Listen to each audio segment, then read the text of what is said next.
Hello everybody, this is Mr. Rob and welcome to the beginning of the Seattle Mariners franchise here on MLB The Show 23. Bet when I said baseball was back the other day, you didn't think I'd mean this. But yes, we're here with MLB The Show 23, our first big franchise return here on the channel. As, like I said in that first Sawtooth video, this is something I've been wanting to do again. And we are back here with franchise on the channel. So if you're excited for that and you're ready for this series, make sure you drop a like and you subscribe down below, especially if you want more franchise content. We're less than 30 subscribers away now from 1,000, which is pretty exciting. But today, I'm just going to kind of introduce you to the Mariners, kind of set the stage for this series, and before we get everything rolling, because opening day will be tomorrow. So quick turnaround, but we got to get this series rolling. We are a couple months behind. I do realize this is coming out a couple of months after the release of the game. So for those who are sticking with me, I appreciate you and the support. I know some of you guys will be happy to see this video pop up in your feed tonight, but let's go ahead and pick the Mariners as our franchise. Now, this is something I alluded to on Twitter. I did say that if I was going to do a franchise, I would pick the Mariners. And, well, the Mariners aren't necessarily a bad team. You can see right here, they are ranked number 8th. They're very good power and pitching, but they're not very good in other aspects. But the reason I picked the Mariners is because, one, they're the only team in Major League Baseball that's never made it to a World Series. Now that my favorite team, the Washington Nationals, won one a few years ago, it leaves just the Mariners in. Well, I wanted to break that for them, help them get that World Series. 2, I've always liked the Mariners colors. I really like their logo. I like their ballpark. I like everything about the Mariners. So that is another reason. And then number 3, they play in a very tough division. All right, we are the 8th-ranked team in baseball, but in terms of the AL West, we're actually the 3rd-ranked team because the Astros are, I think, ranked 4, and the Angels are ranked 5. So that's 2 good teams ahead of us. And then the Rangers, I think, are the 12th best team. So the AL West is stacked, other than, of course, the lonely Oakland Athletics. But they could be moving to Las Vegas soon, so that could also be a nice little fun wrinkle. But I think the AL West is a tough division. It's going to be hard if we want to get this team to the postseason, let alone a World Series title. So plus they have some intriguing players, which will not waste any more time. Let's go ahead and start and get to meet those players. All right, we're in here in our franchise, so let's go ahead and meet the squad to see who will be with the Seattle Mariners on opening day. Here's the top of the roster. We're going to go through every single position and introduce you guys to everybody. Starting off on the pitching side of things, our top pitcher is going to be our ace to begin, Luis Castillo, 88 overall B potential, 30-year-old. He is the top of the rotation. Had a very good season last year, sub-3 ERA, 25 games started, only 8-6 record. But Luis Castillo signed a big contract for the next 5 years. He is going to be the ace probably for this entire series, despite being age 30, so we do have to watch out maybe for a potential decline. But he's got great at all across the board. He is a solid pitcher you want at the top, and that's kind of one thing this team already starts off with. They have a very good pitching staff that's only going to get better because their number 2 pitcher is George Kirby, 25 years old, only 82 overall with an A potential. So George Kirby, another good pitcher who throws some absolute heat. 3.39 ERA in his rookie season. Very, very good guy to pair along with Luis Castillo. And then it only gets better because right behind him, another 25-year-old A potential who's only 1 overall less, Logan Gilbert, who has a little bit more experience than Kirby does in the majors. Didn't have the best rookie season back in 2021, but he came back firing last year with a 3.20 ERA, 174 strikeouts, 13-6 record. So those 3 are going to be the foundation for this series, Castillo, Kirby, and Gilbert. Behind him to begin, we will see Robbie Ray. I know in real life he did get hurt at like his first starts, and he was out. He's going to be out for the season, so we're actually not going to do that. He will be our on the opening day roster and will remain with the team. We're going to avoid that injury. 3.71 ERA, 12-12 record. A nice number 4 pitcher. And then behind him, Chris Flexen, B potential, 28-year-old. Not really sure how much better he's going to get since he is already at 28. Great story. Was with the Mets up until 2020 and then actually was non-tenured by the Mets. Spent a year in the Korean League and actually did phenomenal in the Career League. Got re-signed back into Major League Baseball with the Seattle Mariners, and he's been absolutely great for the Mariners since. So a very great story is Chris Flexen. He is a nice 4th, bottom of the rotation, 5th kind of starter. Then we also have in our starting pitching side of things, Marco Gonzalez. He is a veteran who's been around the league for quite some time. He is a lefty.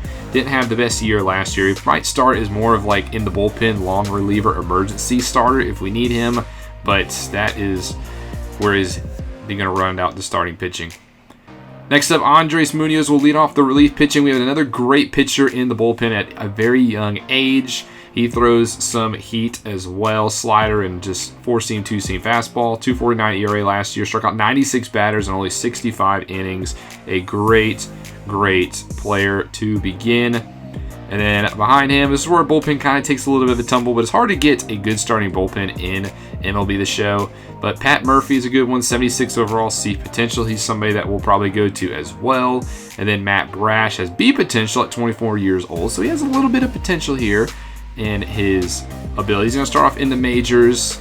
4.44 ERA last year. Wasn't the best start to his campaign, but hopefully he can get better and just kind of pair with Munoz and be our two go-to guys in the bullpen. Diego Castillo as well. He's 72 overall C potential at a 3.64 ERA last year. So we have a pretty decent bullpen. And then we have Justin Topa, who's, well, just older, just kind of there to provide depth. The former Brewer has not really had a good year since 2020, and he's only pitched 18 1/3 innings in his career. So not much there. Closing pitcher-wise is going to be Paul Sewell to begin. 80 overall B potential at 32 years old. Paul Sewell had a career-high 20 saves last year. He's been absolutely sensational since coming over from the New York Mets as well. So whenever the Mets don't want somebody, we just got to pick him up because they always seem to do very good in Seattle once they leave New York. But he is going to be our closer for the beginning of this series. He has 2 more years of team control, and then we'll have to see what happens with them. But that's our pitching side of things. One pitcher who's not going to start off on our opening day roster that I want to keep an eye on is Emerson Hancock in Double A. He's 23 years old, 68 overall B potential, the former number 6 overall pick in 2020. Can potentially be another good starting pitcher to add to our rotation. He's got some work to do. We have a good pitching staff already, so I'm not in any rush to get him there, but I'd like to get the 6'4 Hancock to the majors in some time. So we'll let him develop, start off in Double A, and just see how he progresses. Now on to the offensive side of things. Catcher, we'll start off with Cal Raleigh, the 80 overall B potential 26-year-old who has a great bat against righties, can actually rip the baseball against them. Had 27 homers last year and 68 RBIs. He will be behind the plate. Very good defender as well, so not going to allow too many balls to get past him. Backing him up will be Tom Murphy, a little bit more of a vet. Going to first base, Ty France, the first-time All-Star last year, who had a career-high 20 home runs, hit 274, has done very well since coming over to Seattle as well. He's going to be more of a premier bat in our lineup. He's very good at contact, has some power as well. He's very clutch too, so if we need somebody in a crucial situation, Ty France is going to be the guy to go with. Also have first baseman Evan White on the bench. At second base, Colton Wong, the former Brewer, is going to be our opening day starter at second base. Signed a 1-year, $9 million contract in the offseason. Hit 15 homers last year, which is a career high for him. He's always somebody who's been very reliable out there in the NL Central, but this is his first time leaving that division. Don't think he's necessarily the long-term answer at second base. Not sure if we even have that on our roster, but he's somebody who can fill that spot momentarily. And then behind him, another veteran, Tommy La Stella, who's just going to be more of a bench player.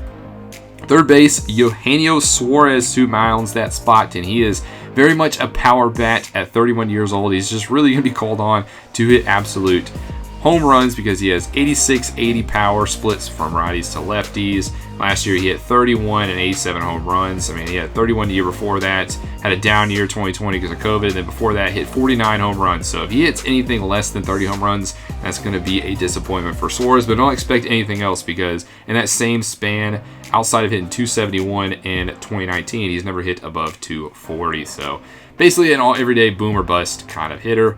Dylan Moore is also there at third base to back him up.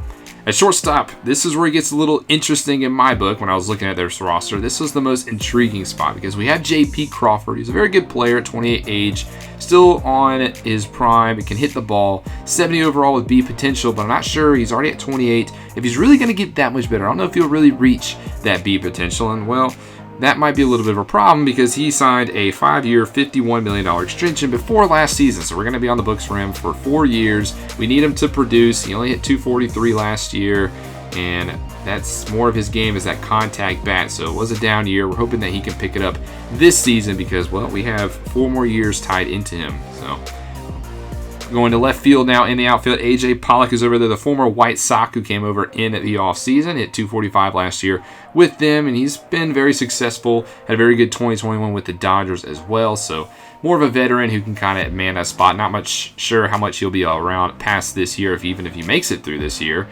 but he is a good guy to have in the short term. Sam Haggerty is a left fielder as well, 28 years of age, 69 overall seat potential. In center field, the star of the team. When you think Seattle Mariners, you are going to think Julio Rodriguez, and for good reason. He exploded onto the scene last year, won Rookie of the Year, was an All-Star, Silver Slugger. He has a bat and can play some defense. 284 average, 345 OBS, 509 slugging, 28 homers, 75 RBIs, and he was rewarded with a 14-year, $400 million contract extension. So the face of Mariners baseball, who's going to hopefully lead us into that promised land, is Julio Rodriguez, and that is somebody I am so happy is on this team. Oh yeah, then we have Taylor Trammell behind him in center field. And then finally, right field. The only right fielder on the Major League roster is Teoscar Hernandez, who was acquired via trade in the offseason from the Blue Jays on a 1-year deal this year.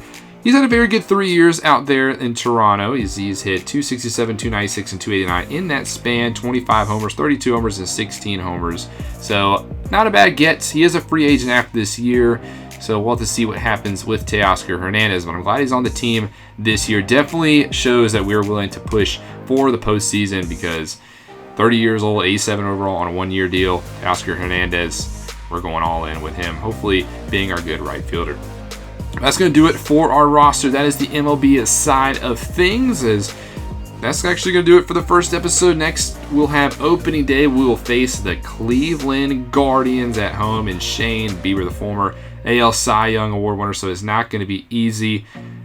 Lastly, though, one thing I will say, I don't have my sliders set just yet. I do usually use armor and swords from Operation Sports, but I also do play on a Hall of Fame difficulty, so we're up there in difficulty. I'm going to make this realistic the way this series usually kind of goes. I like to get in depth with my teams. I like to get to know the players, so we take a little bit longer with seasons, especially with baseball being 162 games. I really want to get you guys to feel what this team goes through. So usually how it works, I'll play 2 games per episode. Opening day will be different just because it is opening day, but I'll go through 2 series. I'll play 1 game a series. So after this Guardians, we'll have 1 game against the Angels, then we'll play 1 game against the Guardians, and so on and so forth. And usually it is the first game of the series, but there is like a good game in game 2 or game 3. I'll play that as well. But we're not gonna fly through this season in about 10 episodes. This will be a little bit of a process. So hope you guys are all ready and buckled up for the ride. But thank you guys so much for the support. If you enjoyed this, make sure you drop that like and you subscribe down below because Mariners opening day will be with you guys tomorrow. But this is Mr. Rob, and I'll see you in the next one.